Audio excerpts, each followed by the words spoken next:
Hello, I'm Mrs. Salih and I'll be your class teacher in Year 4 next year. I wanted to introduce myself before I meet you in September, tell you a little bit about myself and our classroom. So I've been a teacher at Raglan for a few years now, especially Year 3 and Year 4, so hopefully I'll help you to transition into Year 4 easily. This is our classroom.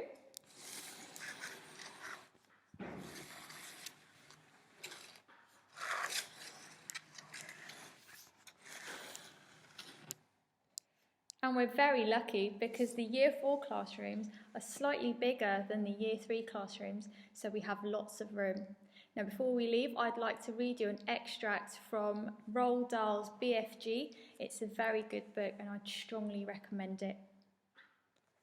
I'm going to read from the first chapter called The Witching Hour. Here goes. Sophie couldn't sleep. A brilliant moonbeam was slanting through a gap in the curtains. It was shining right on her pillow. The other children in the dormitory had been asleep for hours.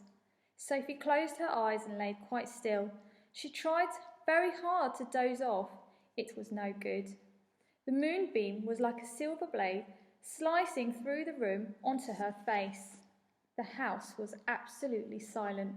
No voices came up from downstairs. There were no footsteps on the floor above either. The window behind the curtain was wide open, but nobody was walking on the pavement outside. No cars went by on the street. Not the tiniest sound could be heard anywhere. Sophie had never known such silence.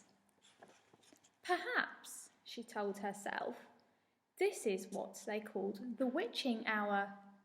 The witching hour, somebody had once whispered to her, was a special moment in the middle of the night when every child and every grown-up was in a deep, deep sleep. And all the dark things came out from hiding and had the world to themselves. The moonbeam was brighter than ever on Sophie's pillow. She decided to get out of bed and close the gap in the curtains. You got punished if you were caught out of bed after lights out. Even if you said you had to go to the lavatory, that was not accepted as an excuse. They had punished you just the same. But there was no one about now. Sophie was sure of that. She reached out for her glasses that lay on the chair beside her bed. They had steel rims and very thick lenses, and she could hardly see a thing without them. She put them on and then she slipped out of bed and tiptoed over to the window. I wonder what happens next. So you can find this book if you want to carry on reading it. Like I said, it's a really good book and I strongly, strongly recommend it. Okay, now talking about reading, I'd love if you can take part in our summer challenge.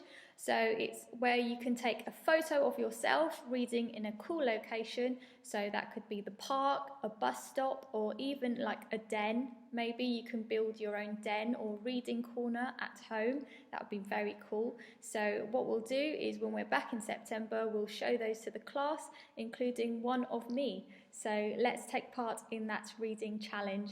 I'm super excited to meet you all in September and I hope you have a fantastic summer break. Stay safe and see you soon. Bye bye.